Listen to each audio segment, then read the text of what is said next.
Okay, we are in Chavav Amud Aleph 26a. The line begins with the word Kamash Malon. There is a colon, and then we see Eishes Ger Eved Meshuchrar. So what we're in the middle of doing here is the Mishnah, the Mishnaic age text we quoted a couple of days ago, the Tosefta, was it 2 days ago, 3 days ago? The elaborate version of the Mishnah, which went through the various different types of relationships and who qualifies as a Sotah and who does not. So we began already yesterday, but today we're going to be doing this more. He's going through case by case and asking ourselves why the Tosefta must explicitly state it. If the Tosefta is teaching it to us, it's because the Tosefta is expecting us to commit it to memory, because if we don't remember this, we might make a mistake about the law. The question becomes, what mistake would have I made had the Tosefta not told me this law? That is expressed in the Gemara's word, Pshita. Pshita literally translates as, it is obvious, or is it not obvious? What that means is, what the Gemara is telling us is, that the law that the Tosefta is asking us to commit to memory is self-understood, and therefore seemingly doesn't need to be recorded. That's what the word Pshita means. So we're going to be doing that now with a number of different, with pretty much all of the cases of the Tosefta, the text, and asking ourselves, Pshita, it's obvious. What is the mistake I would have made had the Tosefta not told me that law? So yesterday we did that with a couple that are both mamzer, that are both of an illegitimate birth, meaning all of their offspring would also be mamzer. The Gemara asked, is that not a normal marriage? It's a normal kosher marriage. Why would I think that she doesn't qualify as a Sotah? And we answered that you might have made a mistake of thinking that because all their offspring are going to be mamzer, we don't want to give them away to facilitate promulgating that lineage. That was yesterday's discussion, and we're going to have similar discussion going forward today. Okay, so Eishes Ger, the Eved Meshuchrar, the wife of a convert, or the wife of a former slave who is now freed, now a free man, and likewise Va'ailanis, as well as the contentious issue, the woman who cannot give birth, the woman who's infertile from birth. This last entry, Va'ailanis, is not going to be discussed at the moment. We already discussed that at length yesterday, the day before, and I think it is even supposed to be removed from the text. Yeah, the Bach takes it out of the text. It's not discussed here.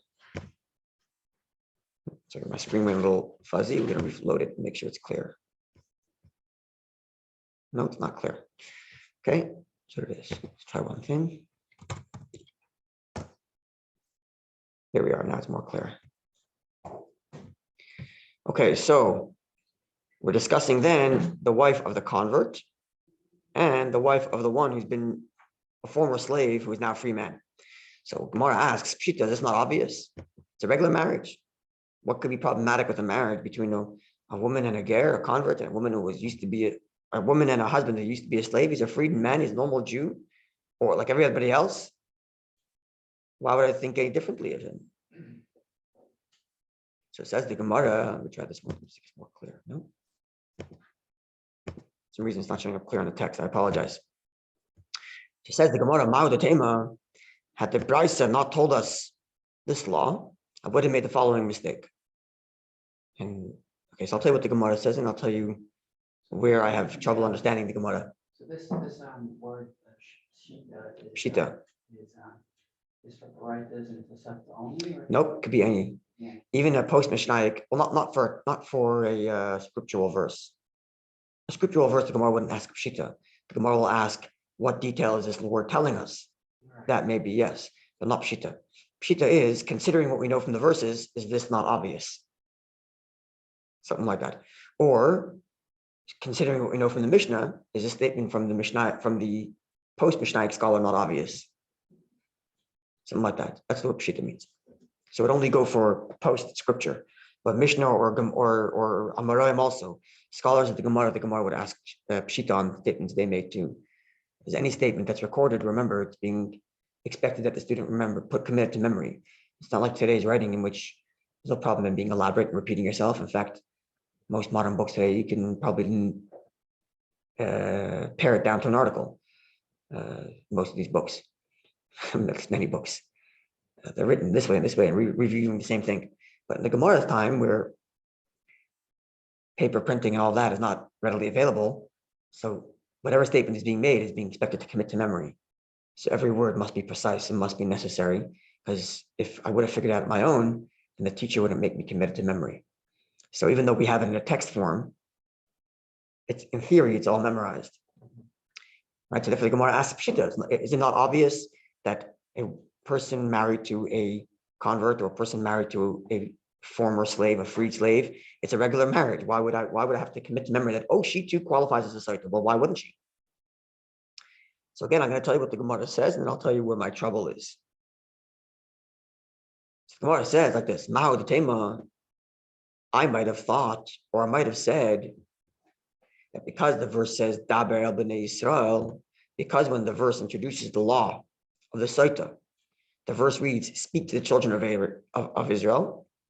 So I might have thought, V'lo Gator, that it doesn't include converts, because converts are not, at least biologically, children of Israel, and therefore I might have thought that you exclude them from the law of Sotah. Mashmalan, therefore the Tosefta comes to tell me, no, they are included in the law of the Sotah. So the Gemara asks, "Ve'emachi nami." So why don't we say so? The point, the verse says, "Speak to the children of Israel," and maybe the convert's not part of the children of Israel. Says the Gemara, no. The verse says, "Va'amarta," and you shall say, meaning speak to the children of Israel, and you shall say. And because the verse repeats itself in instructing Moshe to review to speak to the children of Israel, then that means the word "and you shall say" is to expand the definition of who we're talking to. It comes to expand the definition and therefore includes converts. End quote from the Gemara. Now, what would be my trouble from this? Is this the Gemara implying that every single time the Torah says Daber b'nei Yisrael, speak to the children of Israel, doesn't include converts? That's not a principle in Torah. The Gemara seems to be saying that only because the verse says "Va'amarta," you shall say, it comes to expand the definition. What? I didn't look too much into the commentaries. I looked at Tosfos, who asks a different question. Sorry, but it seems like as if the principle is speak to the children of Israel does not include converts, and we know that it's just not to be the case. All of Torah is speak to the children of Israel, and it means all Jews. Period. And they didn't make that argument. They said it was an expansion. But it's only because of the extra word "Va'amarta." What if the verse didn't say "Va'amarta"? Right, I agree with you. That's what I'm saying. I'm asking. I'm not. Is it limited only in this case? Yeah, or well, and if so, why? Yeah. So I'm not. I just repeated the Gemara. I'm just telling you where I'm sure it's discussed in the commentaries. I have no doubt. But that is what flew in the face, as they say, when I first read this Gemara. So, viewers, the floor is open if you know some answer. It's just a glaring opportunity to use this mechanism of amplification in this case. Okay, well, Tosfos actually challenges that, because Tosfos says the Gemara already earlier used the word "Va'amarta" to expand the definition to include the one who's not fully married. Remember, a while back we were discussing. You know what I'm talking about? The Gemara was discussing whether the Shemeret Yavam, the one waiting for the deceased, Yeah. the one who's waiting for the deceased, for his widowed, that's right, Yes. the one who's waiting for his widowed sister-in-law, not fully married, the Gemara said Va'amarta comes to expand the definition of who we're talking to, right? And the Gemara used that word Va'amarta already. So Tosfos asks you using the word Va'amarta twice. What's wrong with using the word twice? Well, because it's the same exact word. And if it's, yes, right. Same verse, same word. Same word. Yeah, same verse, same word. Are you allowed to do that? No, so no, you can't. Okay. Usually once a word is used, once a superfluous, so to speak, word in the Torah is used to teach us a law, it's not used to teach something else unless you have some other extra superfluous letter or superfluous word or something like that. So Tosfos asks, you already used the superfluous word for something else. Now, I was thinking that Tosfos' question is Tosfos. Now, I was actually thinking that my question answered Tosfos' question, and maybe we could answer them all together, which is like this. The Gemara is not stating this as an actual way of thinking. That you should actually think that whenever the verse says, speak to the children of Israel, it comes to exclude converts. You don't think that. That's definitely not the case. You don't think that? No, no. Then where's the Shita here? Right. So maybe, therefore, what the Gemara is only addressing is the mistaken maybe thought of the student who wouldn't have committed to memory this statement from the Tosefta, but not because that way of thinking was actually legitimate. It's a very problematic way of learning the Gemara, because you ordinarily, when the Gemara says what I would have thought, it's legit. This is what I would have thought. And because, if I'm correct, that the Gemara is not addressing an actual legitimate way of thinking, therefore the Gemara can also use the same word to teach us two things, because then it was not a legitimate way of thinking. But again, you can see the problem. You can see the holes in this way of thinking. Very tenuous, sorry. Yeah, you can see it's on a shoestring. It's not a real way of thinking. And to me, it almost seems like such an obvious question that there must be an obvious answer that I'm missing. So again, the floor is open. Speaking of floor being open to viewers to comment, Rabbi Gimple sent me an email addressing a question we asked yesterday about where Rabbi Shmuel draws the line, about why he's worried about people behaving, women behaving suspiciously in order to get the blessing of having children, but he's not concerned with women behaving suspiciously to remove pain from pregnancy. Right? Sort of using the same line of argument. Yeah. So, and Tosis I mentioned yesterday. That's right. So Tosis I said, asked the question, leaves it unanswered. So Rabbi Gimple noted that the Tosfos Rosh says that because it's not as grave, being childless is obviously much graver concern than giving birth painlessly. So the pain of birth isn't enough, so to speak, to make a woman want to behave in such a suspicious way. Now, okay, so that's what Tosfos Rosh says essentially. Now, I assume that this would be the answer in some of the commentaries, and I'm not fully satisfied. First of all, I want to know where the exact clear line is. What's the threshold? Like, where's the exact threshold? And number two, pain in pregnancy is not universal. Every woman experiences it differently. And there are women I know who have such immense pain in pregnancy that they would certainly behave promiscuously for a couple of days if it meant for the rest of her life she has no painless birth. I mean, like, there's definitely women who would do that. And I wouldn't even say it's a minority per se. So it's very hard to draw the line. But I suspected that would be the case. Like, obviously, if a woman were given the option, no children or children with pain, of course, a woman would take children with pain. That's for sure the case. But, so we're exactly how far do you move the needle? So, but anyway, that's where the Tosfos Rosh draws the line, which I figured would, yeah. So the Tosfos Rosh draws the line between having children versus having children painlessly, and I get that, but I greater precision would be more satisfying. And obviously, talking about the Tosfos Rosh, I'm nobody in the face of his thinking, but nonetheless, I think a defined, clear line would be satisfying, and a line that's universal. Like having children versus not having children is a universal line. Pain versus no pain is not a universal line, because some women experience more pain, some less, some have a higher threshold of pain. Some women are in labor for an hour and a half, and some women are in labor for 2 days, 3 days. I mean, it's the variable is so vast that it's very difficult to draw a line somewhere specifically. At any rate. Okay, further to our Gemara. Have a good day. Eishes Koyin Shoiser. The Tosefta told us that the woman of a Koyin can drink the Sotah waters, etc. So the Gemara asks, after the parentheses, Pshita, this is obvious. Obviously, a woman married to a Koyin would qualify as a Sotah. Why wouldn't she? This is a perfectly normal, good, legitimate marriage. What could possibly be the problem? So what would lead me to think that she wouldn't qualify as a Sotah, and therefore the Tosefta tells me to commit to memory that, she does qualify as a Sotah. Like, what would I have thought had the Tosefta not told me to commit that to memory? That she gets part of the offering. No, that was the Kohen eats the whole thing. Anyway, but that's a good point. But the Gemara does not raise that. The Gemara says as follows: here's what I would have thought. The verse says, "V'hi loy nispasa."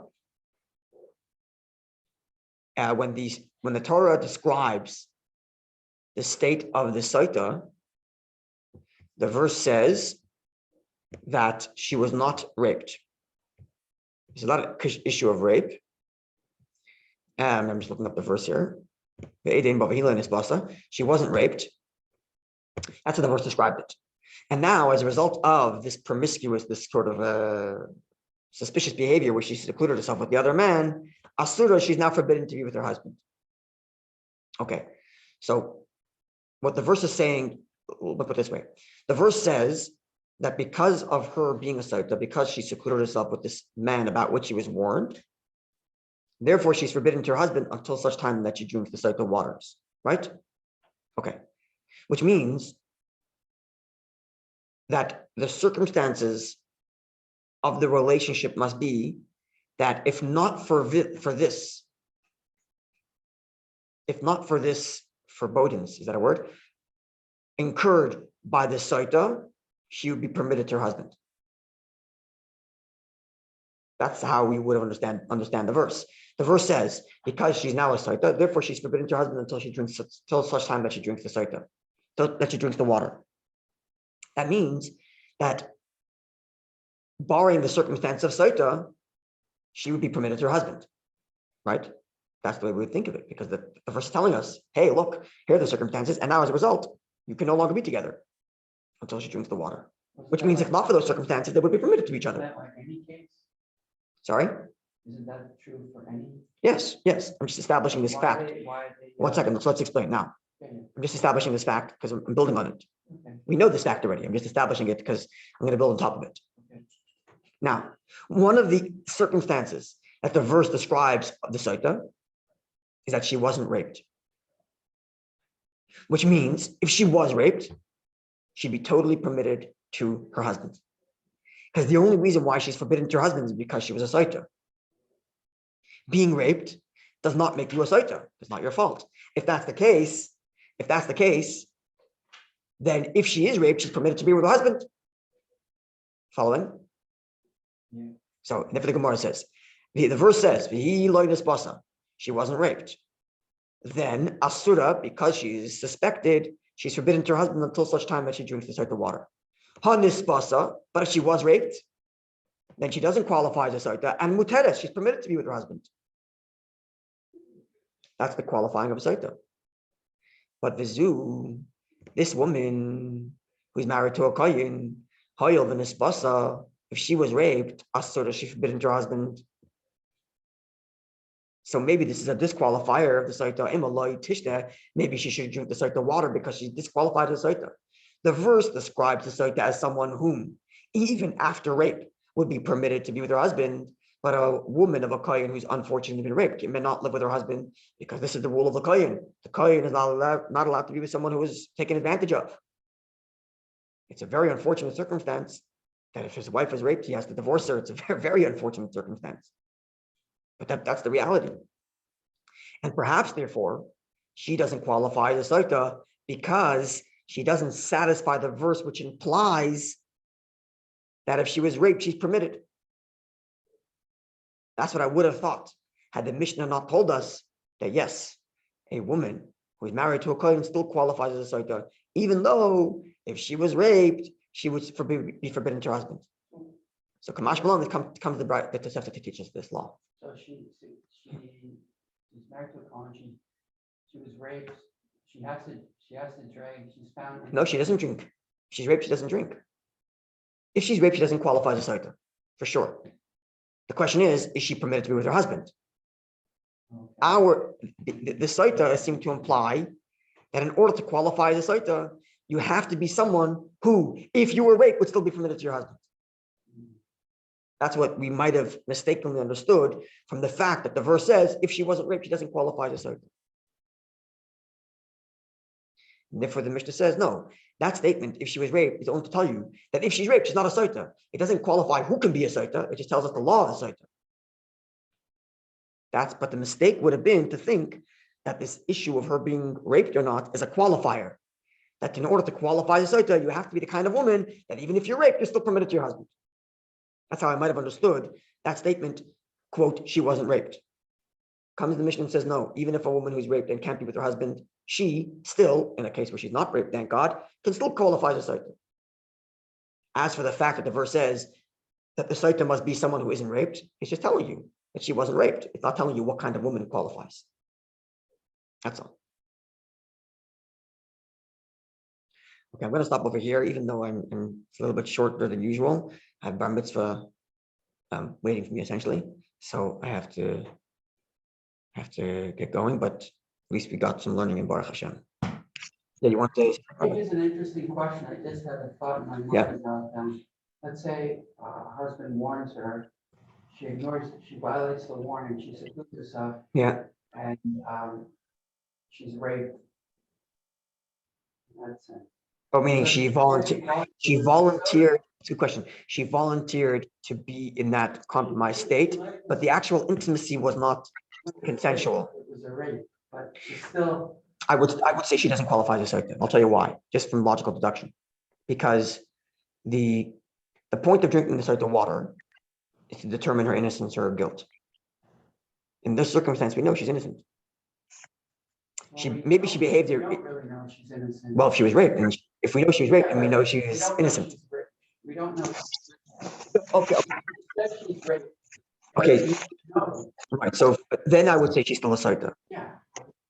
I would think so. And actually, no, actually not necessarily, because if she admits to intimacy, right, but she doesn't go with drinking the Sotah water, and here she's admitting to intimacy.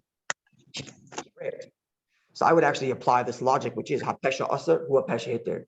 The same mouth that forbade it is the same mouth that permitted it. So we take her word for it. It's a rule that when someone says something that's both a liability and someone says something about themselves that is both that is both simultaneously indicts oneself at the same time, releases oneself, exonerates, it implicates and exonerates me simultaneously. We believe them because they could have just denied the whole story to begin with. So right? It's called a pesha aser. The mouth that forbade is the same mouth that permits. Right, it's the same sentence.